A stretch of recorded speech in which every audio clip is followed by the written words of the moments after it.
कल दिल्ली में बीजेपी के राष्ट्रीय पदाधिकारियों की बैठक में प्रधानमंत्री नरेंद्र मोदी भी मौजूद थे। ये बैठक करीब 4.25 घंटे तक चली।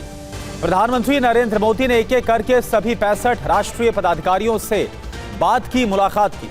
प्रधानमंत्री ने एक एक पदाधिकारी से व्यक्तिगत परिचय किया, उनके अनुभव को धैर्य के साथ सुना। प्रधानमंत्री ने भी अपने संगठन महामंत्री के समय के अनुभवों को साझा किया और कैसे संगठन को आगे बढ़ाना है, इस पर पदाधिकारियों के साथ चर्चा की।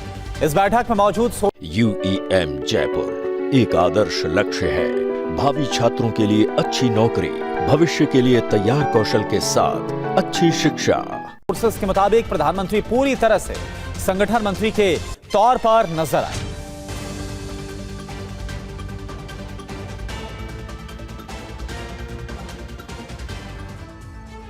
आगे बढ़ते हैं। देश का राजनीतिक इकोसिस्टम जेन ज़ी को लुभाने की कोशिश में जुटा हुआ है। कल बीजेपी की 3 अहम बैठकें थी। शाम को राष्ट्रीय पदाधिकारियों की बैठक में प्रधानमंत्री मोदी भी शामिल हुए। बीजेपी की बैठक में युवा जनरेशन को पार्टी से जोड़ने की रणनीति पर मंथन हुआ। वहीं दूसरी ओर राहुल गांधी ने पुणे में छात्रों की गूंज कार्यक्रम किया, जहां महिला सशक्तिकरण के बहाने मनुस्मृति का जिक्र कर उन्होंने नई बहस को जन्म दे दिया।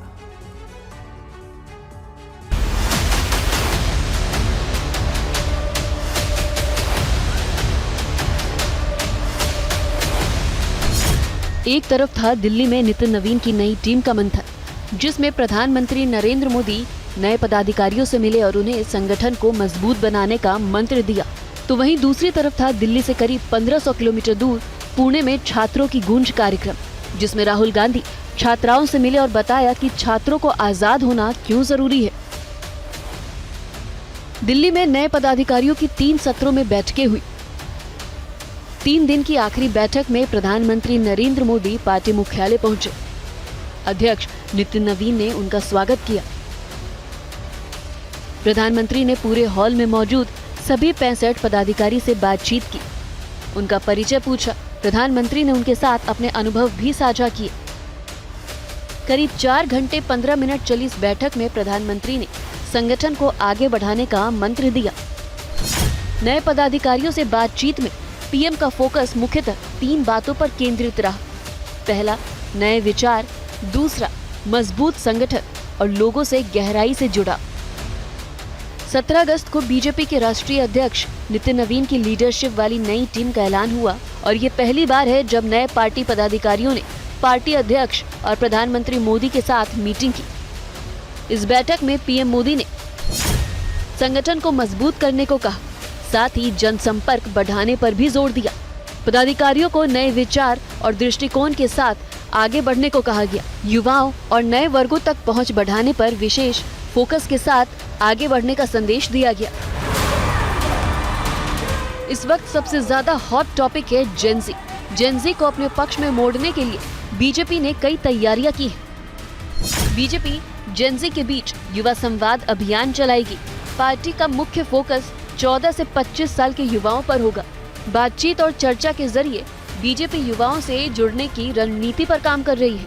भारतीय जनता पार्टी के पदाधिकारी की बैठक में, पहली पदाधिकारी की बैठक में माननीय राष्ट्रीय अध्यक्ष जी ने निर्देश दिए हैं कि भारतीय जनता पार्टी का प्रत्येक कार्यकर्ता देश के प्रत्येक गली नुक्कड़ कोने में जाकर वंदे मातरम का यशोगान करेगा। वंदे मातरम के विषय में लोगों को हम बताएंगे।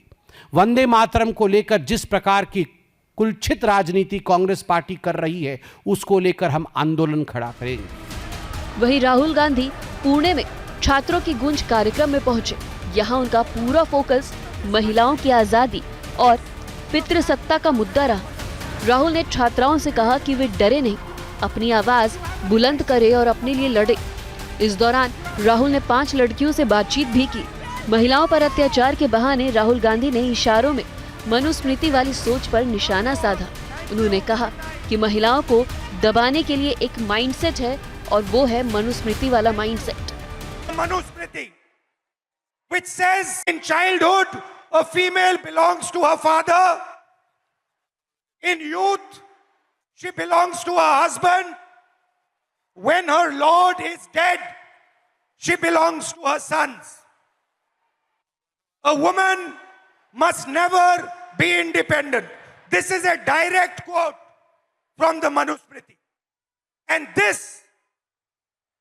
these words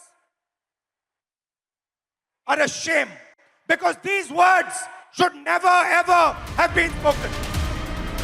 2027 की शुरुआत में 5 राज्यों के चुनाव और साल 2029 के आम चुनाव को लेकर सियासी पार्टियां एक्टिव हो गई हैं। देश में जिस तरह से जेनजी आंदोलन हुए, उसके बाद पार्टियों की प्राथमिकता में युवा सबसे ऊपर आ गए हैं। बीजेपी ने जहां जेनजी से ज्यादा संवाद बढ़ाने का लक्ष्य रखा है, तो वहीं राहुल गांधी लगातार युवाओं के मुद्दे उठा रहे हैं। दिल्ली से आमोद राय और पुणे से कुमार विक्रांत की रिपोर्ट।